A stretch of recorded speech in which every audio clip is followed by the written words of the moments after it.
Karon guys, valve flush daw makina sa multi-cab. Multi-cab ani? Genset din genset.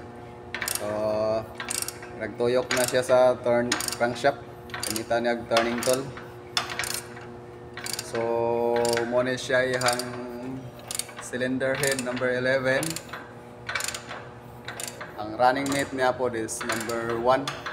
So ang atong purpose ani is papawiron taning ihang number 1 sa compression stroke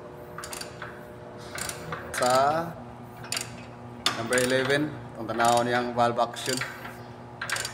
So karon makita nato nga nag exhaust stroke na ang cylinder head number 11. Open na yang exhaust valve. So inig balik niya close sa valve. Mo start na siya intake. Power na to yung running mate nga number 1.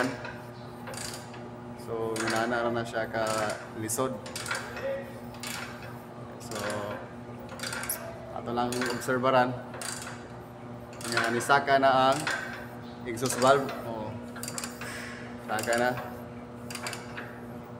So, hinihinay na siya og saka.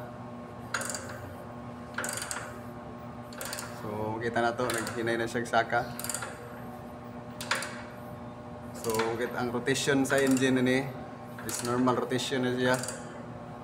Counterclockwise na siya. Standard. Sige. Plastarang kuan, plastarang bolt, timing bolt.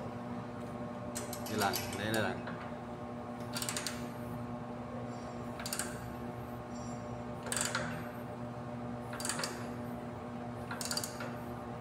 Posible dili na igo nga di valve flush ko na namo sa una.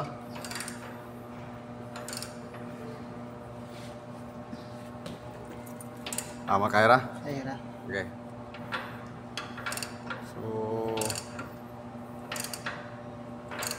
akong koban na rin si Igo. So naigo na. Palapasi sa kurang gamay pogs. Tangtangasang kuan. So naigo na niya. Okay. Power na. So ato sa palapasa gamay. Among ibalikan para pagwala sa backlash. So nina gamay lang kayo. Op. Sentro, igo nang Igo na. Igo na. Amo na gi-trade ang yang timing bolt sa flywheel. So kana siya karon is naka piston number 1 compression stroke.